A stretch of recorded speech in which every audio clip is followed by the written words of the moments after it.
Respect failure as much as you respect success. In fact, fear people who have not failed. They are too innocent to counsel you. There is a requisite level of failure you must carry as a badge to balance your understanding in counseling people. Believe me, anybody who comes to you with 100 over 100 is still a child in the school of success. There is a requisite scar that gives you a balanced perspective.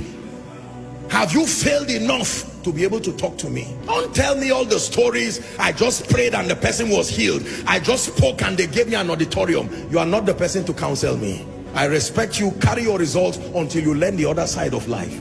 My goodness, there are people that have failed enough and they can talk to you. When they talk to you, they utter from their pain. Their pain has been turned to wisdom. Every sentence is a life lesson. A woman who tells you, I have been barren for 10 years. Now God gave me 3 sets of twins. Forget the twins and learn wisdom. Don't just respect crowns, respect scars. The wise respect both scars and crowns. Can I encourage someone?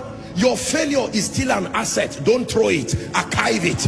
It will be one of the qualifiers for your speaking to people tomorrow. Apostle, I have cried, I have failed in life. I know what it means to be an irresponsible father. Don't throw that experience, archive it. One day you will use from that wisdom and mentor an arrogant young man who thinks life is so easy. Most times when we are starting out in life, because of the leverage of prayer, the prophetic, or generally life just playing games with you, you can believe life is so easy and you are wondering, so why are people crying like this? I just got married and 3 months it's been so rosy. In fact, my wife is the best thing that has happened to me. And you go online and embarrass yourself. And someone who has been married for 15 years, he said, may God help you. After 2 years, you just turn and start saying life is unpredictable. All these unwise things that people do. Do not just respect those who have succeeded alone. Respect those who have failed. Not everybody fails. Respect those who have failed. Failure is an asset when you can turn it to power. Paul said, let no man trouble me. It is not only anointing that I have, there are scars. Gentlemen, don't just look for those who live in mansions. Go and look for mama and let her teach you the secret of happiness in a hut. There is something you need to learn, because the money you think will come from the mansion, you will be surprised. You don't know the depression and the drugs that surround those mansions. Sometimes you need to learn from both a king, but you need to learn from the slave that is in his palace. There is something the slave can tell you that even the king does not know. The slave is the one who cleans the palace. He knows what he has seen there. Why will the Lord speak to a young virgin through an angel and says, Mary, you are highly favored? And the next thing that follows that woman is pain, controversy.